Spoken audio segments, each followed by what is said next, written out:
Hello, Driving at Home community, coming to you from Monterey, California.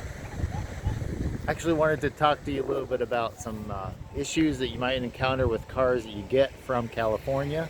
If you're not from this area or one of the areas that are similar to this, they have different emissions regulations, and so the cars are built differently. Sometimes you can get some that are used and are sold into other states' markets, but they are a lot more expensive to repair because of their, um, special emissions equipment.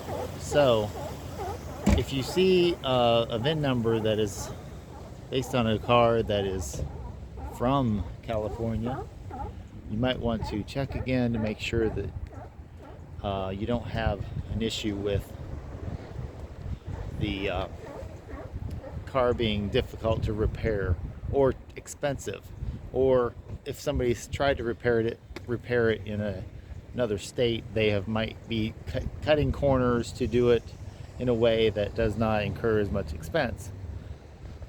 So that being said, take heed when you have a car that is purchased from California or was originally built for California, because those are some of the pitfalls that you will run into. I'm speaking from some experience, so thank you.